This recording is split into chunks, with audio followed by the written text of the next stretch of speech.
سر حیدر عباس رضوی صاحب ملکی سیاست کو بڑی زیرک نظری سے آپ دیکھتے ہیں، اور آپ کا جن حلقوں میں اٹھنا بیٹھنا ہے، آپ کے پاس معلومات کی فراہمی بھی ہوتی ہے۔ آپ نے تمام جماعتوں کے ساتھ آپ نے پارلیمنٹ بھی وقت گزارا ہے، چاہے وہ نون لیگ ہو، چاہے پیپلز پارٹی ہو، چاہے آپ کی اپنی جماعت ہو۔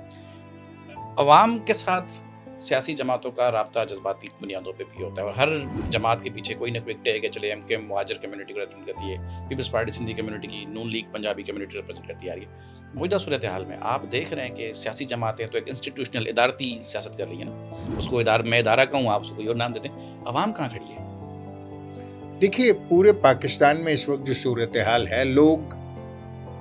صورتحال سے کچھ ناخوش ہیں، اور ایک ایسی صورتحال ہے کہ جہاں پر جو کچھ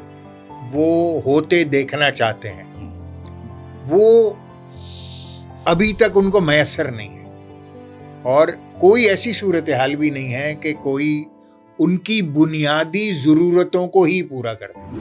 ساری دنیا میں لوگ سیاست کرتے ہیں، ترقی یافتہ ممالک ہوتے ہیں، کم از کم ان کی پہلی کوشش ہی ہوتی ہے کہ وہ اپنے عوام کی بنیادی ضروریات کو پورا کر دیں، مگر یہاں ایسی صورتحال نہیں ہے۔ پاکستان کا سب سے بڑا شہر ہے کراچی، نہ پانی ہے، نہ بجلی ہے، نہ گیس ہے، نہ سڑکیں ہیں۔ جو صورتحال ہے، مطلب ابھی وہ ای چالان بھی ہو رہے ہیں تو ڈمپر لوڈرز کے اوپر کوئی پرسان حال نہیں ہے، ڈکیت بھی ہیں، جو اسٹریٹ کرائمز ہیں وہ اپنی جگہ کے اوپر ہیں۔ جو مطلب کراچی والوں کو کچھ کہنے کی ضرورت نہیں پڑتی اب کہ کیا صورتحال ہے۔ وہ ہمارے ہاں ایک مثال ہے کہ کوسے سے مسوسہ زیادہ بھاری ہوتا ہے،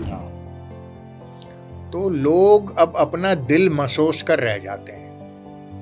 مگر یہ یاد رکھنا چاہیے کہ کوسے سے مسوسہ زیادہ بھاری ہوتا ہے۔